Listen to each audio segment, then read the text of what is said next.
والله ثم والله مالين مالمها كميدا مساجد كي نبينا نين منافقة انتو أصحاب تصدقوا إيجي غزوة بالوجري غزوة أيو يري ساسو إيجا صحابة دي كو قرآن آخرنا يبو أركي يا معشر القراب وكي والأركين القرآن أخرس كبدان له مركا عنتدا لعونينا محاي نقع عن توقوين أو نقع عروين مركا دقالك الله قالنا محاي نقع فليسين وكي انت عصويلي بس لصع مركا دقال الله قال يانا محاي نقع فليسين مركا عنتدا لعونينا محاي نقع عن توقوين أو نقع عروين صحابي بهذا الكلام أغلى لعله عمر إنوها مركي النبي قال شيء مركي منك منافقي وحيري ده محل النبي يقول ضربوا كيد وان كفتمي ينوني واسكير باشال ينيو وانا السود داليو هذا الشيء هذا والله غير نستاي مركب النبي يقول بدل مي قرآن كإلهي السود جي قل أبي الله وآياته ورسوله كنتم تستهزئون لا تعتذروا قد كفرتم بعد إيمانكم قلوا هات كتر هذا ما إلهي هي آيات كيسا قرآنك هي رسول كيسا أيها هايدين كوا كدال دالة كجزيسا عذر دار قاسل نيقا سعاني ما يبالغو يري وات قالوا دين بالغو وات قالوا دين يا معشر القراء ارغو كو قالوا يبالو فيرسو كوينن أركينن قرآن أخرس كبدن لهو مركا الله دقالمين محاين نيقا فوليسن مركا عنتل لعونين محاين نيقا عروين لابدا كالمدود أو جزيس ويري أيا إلهي عدي نيقا سنو قالوا بخلاص كإلهي أفكو تاجينا كورا كالنبي محمد أفكو تاجينا كورا هل كو كسو قال يا دين الإسلام كمركز ما عرفناه لواء الحمد بيدي بنك قيام أبو نبي محمد لا يحيي علن كما هذا مالنت أنا هيو أنا اللي هو الزوجة ومالنت خلقك وعير يا آدم بيوتك يا نوشة في عضقات دبتنا أنا نيجو عن بولي يحيي جندي دنبي أنقلات كذا صوب حدك أنا أقول ملهي أرض غيرك أوتجا إرجل أنا ما أنت ملهي نوح بأوتجا يا نوح وح أولي هي الدون كدوش يدي أنا أقول دعاء يدي وأنا أقول متى إذا كوها باري دعاء إذا ما أنت الله أقبل ماي إبراهيم الخليل أوتجا إبراهيم بالله إيمانا يا صدق بيمنا الدنيا ده كل شيء تين اللي يقول قبتان كبقى يا أرض غيرك أوتجا موسى الله إيمانا يا موسى نوح أولي هي أنا قفني هذا ندلي بوليه عيسى ابن مريم بالله إيمان عيسى عذر دار شيئا مايو لكن وحولي أنا أقول مليه ما أنت مركز النبي محمد يري أنا الله إيمان دونا يا الله تجي دونا بنك قيامة يوم الجمع لا ريب فيه يوم التغابن يومئذ تعرضون إن يوم الفصل كان ميقاتا يوم ينفخ في الصور فتأتون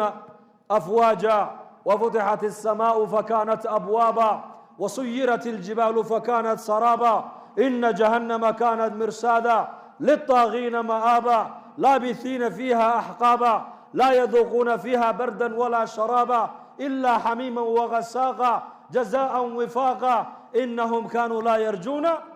حسابا مالك أسوير مالك تدبات دوي تعالوا مالك أسنبي محمد لو تقي وليه هي أنا لها أنا لها كدعادي صلى الله عليه وأنيقا كبريدي صلى الله عليه وأنيقا كشفاعتي صلى الله عليه وأنيقا حديث كلا نبي جن واكلها نبي كستي إلهي أدوية دوشيدا دعاء الله أقبل إلهي سيي نبي والب دعادي سي أدوية كسو استعمالي أنا قلنا دعاء ذي مالك قيامها خلقي ودك تكون في عدو نبي رسول بيدي كصلي النبي جن صلى الله عليه وآله وصحبه وسلم مالين كاسو نبي محمد إن حصوصنا يا إن كنا ما تسنه سبان اللوني دقن كي سبان اللوني شريعة سبان اللوني بل نبي قال الله قد يدو دل يرتو حيو أركان إن يتهدي بسعود نمو حيو أركان متأخر رجعي دب السعود دب النقد بو أركان ماي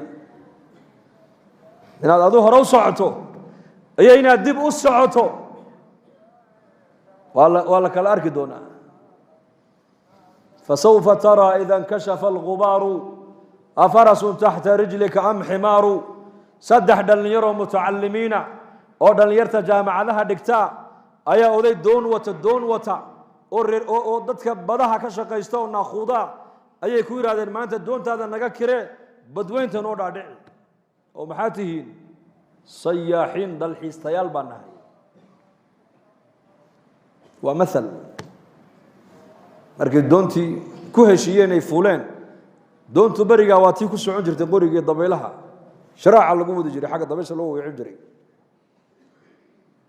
reer Berberiya yaqaana iyo reer Djibouti iyo dooniyaha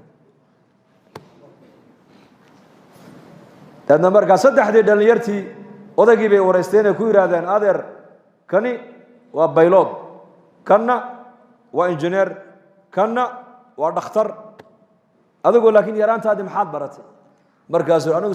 sida loo dabaashaa bartay buu ku qosqosleen waxay ku yiraahdeen dayacta nisfa umrak waxaasi ma tacliimba yaraantaadii waad kaga soo ciyaartay adigu markaas la yaabay sida ugu jeesjeeseen kan waa baylod diyaaradu ka xaya kan waa dhakhtar hal kan waa muhandis yabni al-imarat qusur buu dhisa adigu dabaal mashaqa tacliimba markaas uu yar jarrabay markii barigii ay uu ka qarsoomay ee badweyntii ay joogaan ayaa bad way kacday badu sidaas u sabaysay markaas odaygii indha kale yeesho ushii buu iska dhigayo markaa biyihii ku soo jeesto wuxuu yiri doontu gacanteeda kuma jirto hal mar saddexdii dhalinyaradii maxaa bedilmay nin dhalinyaro ah oo noloshii hadda ay u bilaamayso jaamacaddii ka soo qalin jabiyey oo badweyntii isagoo maraya la yidhi markabku u qarriqmay bal ka waran markaas hal mar kaliya dhalinyaradii wajigii baa bedilmay ilintii baa ka daadatay way qayliyeen markaasuu ku yiri markaan nigu yiri yaraantaydii dabaasha ayaan bartay haddaad igu tiraadeen cimrigaagii yaraanta waad soo dayacday anna waxaan ilaahay maanta cimrigiinii baad dayacdeene adigana beeloodnimada ku bax adna injineernimada ha ku badbaadiso adna dhakhtarnimada ku badbaad anoo dabaashaydii baan bilaabayaa buu yidhi waa mithaal yani haddaad u arkaysid nabi maxamed calayhi salaatu wasalaam hadyigiisa iyo ku dayashadiisa aan u arkayna dib u socodnimo inaan dib u noqonayna haddaad u arkaysid maaha waxa xaqiiqadu maanta ay caddaan doonto maalinta aad adduunyada ka intiqaashid ayaa la garan doonaa keebaa dib u socod ahaa keebaa hore u socod ahaa lidaalika sunnaha nabigeena calayhi salaatu wasalaam ayaan ku far adeegaynaa alxamdu lilah ininku dadkiinan masjidka soo camiray dadkii khayrka jeclaa baa tihiin dadkii diinta danaynaya baa tihiin dadkii nebi maxamed jeclaa baa tihiin runtii waxaad u fadhidaan masjidka waa jacaylo ilaahay iyo jacaylo nebiga aad u qabtaan maalin ayuu nebigu arkay asxaabtiisii markuu nebigu weysaystay biyihii jirhkiisa ka daadanayey ayay gacanta hoos dhigteen markaabay isku masaxayeen oo ka barakaysanayeen sala allahu calayhi wasalam markaabuu nebigu yidhi maxaa sidan u samaynaysaan ii sheega ile nebiga wax jirhkiisa wixii ka baxoo dhan saxaabadu dhulka uma ogolaanayn tintuu iska xiiray way qaybtameen qandhuuftuu tufay gacan nin bay ku dhacday wejiguu marsanayey kaa qandhuufta nebiga haleelay ee wejiga marsaday mid baa dul joogo isagana kasii marsanaya dharkiisa ku masaxanayay maradii nebi maxamed uu xidhay saxaabigii yidhi nebi allow ma axsanahaa alla maradu qurux badana waan u baahanahay isii waan ku siiyey buu nebigu yihi ii kaadi aqalkiibuu nebigu ku noqday intuu soo saaray go'ii ayuu laalaabo ninkii buu siiyey saxaabadu ninkii way qabsadeen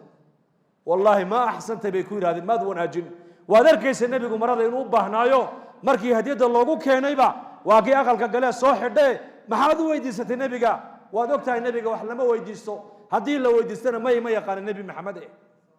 wallaahi waxaan u weydiistay inaan dhar ka dhigto oo ku xaragooda igama yahayn waxaan u weydiistay inay maradaasi kafani noqoto kafan maadaama jirhkii nebi maxamed uu taabtay kafan baan ka dhiganayaa buu yidhi taasay nebiga uga barakaysanayeen maradiisii qandhuuftiisii biyihii jirhkiisa ka daatay ayay ka barakaysanayeen saxaabigii markii biyihii nebiga ka daatay hoos dhigteen gacmaha markaa buu nabigu ku yidhi maxaa inagu ajburay inaad biyaha jirkayga ka daato aad isku masaxdaan markaasay ku yidhaahdeen xubullaahi wa rasuulihi jacaylo aan u qabnay ilaahay iyo rasuulkiisa ayaa sidaa u samaynayna bay ku yidhahdeen markaa buu nabigu yidhi dhegaysta haddaad ilaahay iyo nebiga aad jeceshihiin oo doonaysaan inaad jeclaataan markaad sheekaynaysaan buu nabigu yidhi run ku sheekeeya markaad layna aaminana amaanada ilaaliya buu nabigu yidhi haddii lagu aamino amaanada ilaali waa inaad noqotaa amaano xaafid haddaad sheekayn run ku sheekay haddaad ballan qaadana ballankaa ka bixin buu nebigu yidhi ilaahay nebi maxamed inaad jeceshahay waxaa u daliila akhlaaqdaada bushaaro haddii safar loo geli jiray barashada qur-aanka hadda waxaad ku baranaysaa qur-aanka iyo culumta shareecada adiga oo jooga gurigaaga iyo goobtaada shaqo dugsiga online-ka ah ee barashada qur-aanka kariimka iyo shareecada islaamka duruusta uu sida taxanaha u dhigo waxaa ka mid ah barashada qur-aanka kariimka ah iyo higaada culumta shareecada islaamka tarbiyadda awlaadda iyo luqadda carabiga haddaba isqoristu waa ay socotaa hadan hore ogaad wixii faahfaahina kala xidhiidh nambarada shaashada kaaga muuqda hamogaanin dugsiga online-ka ee barashada qur-aanka kariimka iyo culumta shareecada ee daarul hijra